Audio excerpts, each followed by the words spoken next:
ભાવનગરના ભીડભંજન મહાદેવ પાસે તાજેતરમાં બનેલા રોડના ભાગને ખોદવામાં આવતા લોકોમાં અનેક તર્કવિતર્કો થઈ રહ્યા હતા ત્યારે આ મામલાને લઈને મનપાના સિટી એન્જિનિયર અને રોડ વિભાગના કાર્યપાલક ઇજનેર સાથે ગેલેક્સી મીડિયાએ ટેલિફોનિક વાતચીત કરતા તેમણે જણાવ્યું હતું કે ગત સમયે વરસાદ આવતા નવા જૂના રોડનું લેવલ નહીં હોવાથી આ રસ્તા પર પાણી ભરાયું હતું તે સમયે જ કોન્ટ્રાક્ટરને તેના ખર્ચે લેવલ લાવવા માટે કહેવામાં આવ્યું હતું જેના કારણે આજે રાત્રિના સમયે બનેલા રોડનું ખોદકામ કરવામાં આવી રહ્યું છે અને ત્યારબાદ પુનઃ રોડ બનાવીને નવા જૂના રોડનું લેવલ કરવામાં આવશે।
કેટલા વખતથી આ તોડ ભાંગ કરે છે બરાબર, કેટલા વખતથી આ રોડ તો એમને એમ છે, એ તો કર્યો જ નથી, બનાવ્યો નથી। આ કાંકરા ઉડી ઉડીને આવે છે।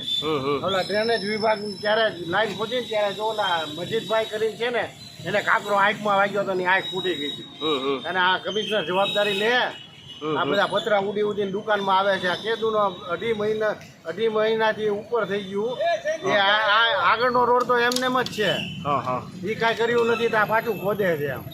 નવો રોડ કાંઈ નિકાલ, હા નવો રોડ કરે છે, એ ઓલો તૂટી ગયો તો એમ કે છે અને વાળા ઘડીએ રોડ બંધ કરે બરાબર। ધંધા બંધા કાંઈ છે નહીં, ધંધાની પતારી ફેરવી નાખી છે આખી। અને બીજું કે આગળનો રોડ તો એમ મારે આ દુકાન આગળનો રોડ છે એ તો કટકો એમને જ રાખ્યો છે અને જ્યારે વરસાદ આવે ને ત્યારે આ ગટરમાં પાણી ભરાય છે।